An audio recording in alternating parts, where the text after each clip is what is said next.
friends and family. So on the adult side of things, though, I unfortunately run into way too many patients who either drop treatment altogether or their compliance rates are significantly reduced, this is unfortunate because we know that treatment does work for this. And so if we can transition our patients well from pediatrics into adulthood and keep treatment ongoing and fluent and consistent, we oftentimes can not only reiterate the importance of treatment, but also have better outcomes overall. And so that's the overall goals when it comes to doing transitions of care well.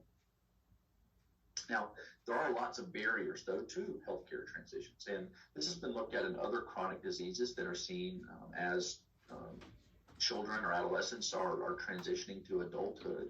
This has been seen with inflammatory bowel disease, such as Crohn's disease and ulcerative colitis, or other kind of chronic malnutrition disease states itself.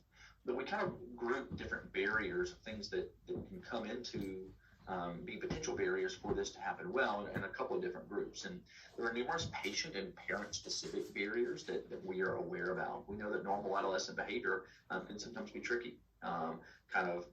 Maturation differences, rebellion, apathy, transitioning to the independence from parents can clearly be a barrier. We know that worsening adherence to medical therapy during transition has been clearly documented. So that is something that we just have to recognize and work on together. Sometimes the appropriate level of parental involvement can be a barrier, either too little or too much itself, as we're trying to transition to a more adult-oriented or patient-centered focus. And then also there can be angst and anxiety or resistance to actually making that transition to an adult provider. So those are kind of specific things that we think about on the patient and parent side. On the provider side, in other transition programs that have been developed or tried to be developed, sometimes there's a lack of training on the actual transition process from adults to and pediatric providers itself, or there's insufficient communication between the pediatric providers and the adult providers in helping making that transition good. Sometimes pediatric providers have mistrust in the adult system itself. There are clearly differences between adult medicine and pediatric medicine, and not being familiar with that can cause mistrust in both levels.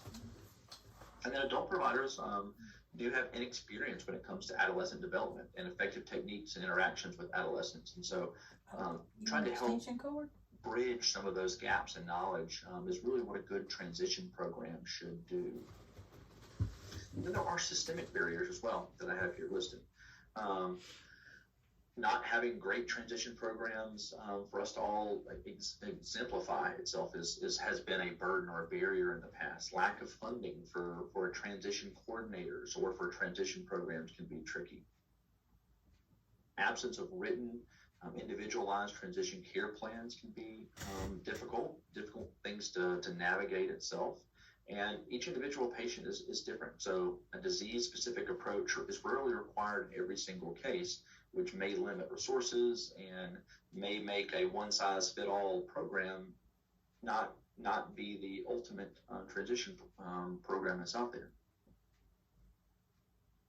So what is a transition program and how could it work? So this really begins with a team approach that begins with the patient, their parents, and the pediatric provider.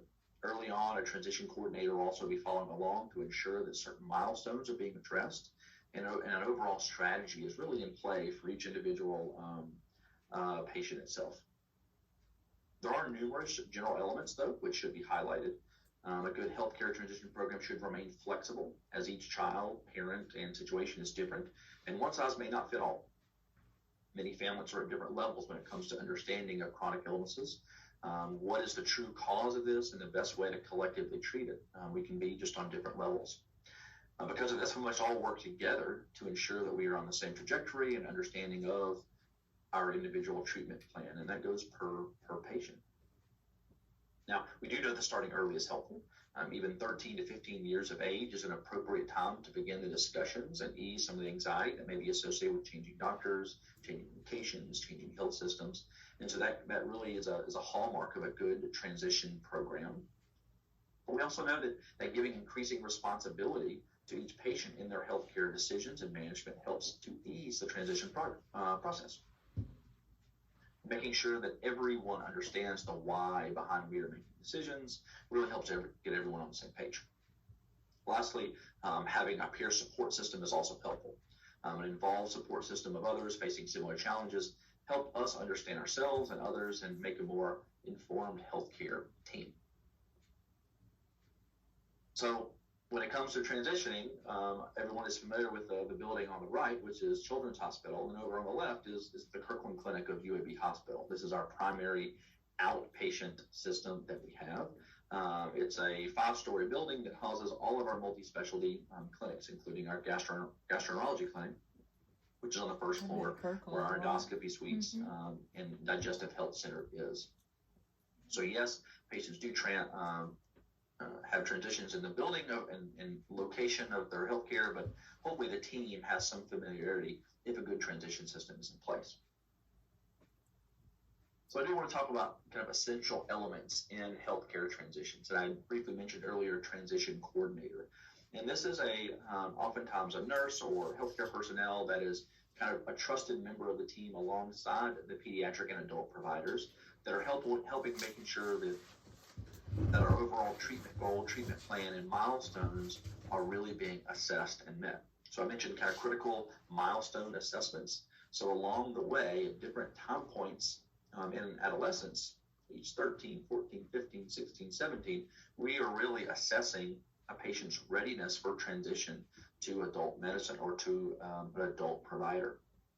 And those milestones are primarily aimed at the patient itself, but we are looking at family dynamics as well and ensuring that we are truly addressing the needs and answering questions appropriately, and that mentally and psychologically we are starting to make that progression towards being independent patients as well as valued healthcare team members of an adult-patient relationship. And so because of that, both patient and parent education is incredibly important and is really stressed at all of the different visits in pediatric and the pediatric provider visits throughout the transition process. Making sure that questions are answered, systems questions are answered, and that treatment plans and goals are also congruent with each other as we're starting to make that transition. And then provider education and engagement is also quite important.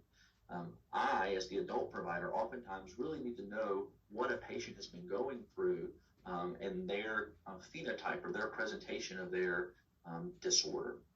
In adult medicine, especially with EOE itself, difficulty swallowing or dysphagia symptoms or the sensation of food going slow down or hanging up appears to be the predominant symptom that we see in eosinophilic esophagitis. But knowing if patients have had to be dilated in the past, what type of food allergies they may have or elimination diets that a patient may be on, as well as their treatment plan and potential treatment failures in the past, all of that information is incredibly important for me to recognize and to know, to be aware about when it comes to the historical trajectory of each individual patient's illness that helps me make the best decisions moving forward on how to best maintain treatment and continue treating patients. So provider education and engagement is incredibly important and occurs kind of alongside the process of any type of healthcare transition. So here I have kind of a slide that may be slightly difficult to look at itself, but it looks at it's a longitudinal way to look at the involvement of the participants of a healthcare transition team. So here at the top, we've got patient, parent, transition coordinator, the pediatric provider, and the adult provider that are all involved in the healthcare transition process. Again, the adult provider comes in much later itself, but all along the way, we're all kind of working as a group to try to hit very specific milestones. Obviously, the conceptualization of EOE and what the treatment process involves, and then we will do standardized assessments as the patient ages through adolescence to really figure out readiness and make sure we're hitting all of the high points and understanding milestones that are necessary to transition well. And then at some point, we kind of start working together. This may be in the form of transition clinics, where either myself comes over to Children's or the pediatric providers may come to the adult side of like our Kirkland clinic at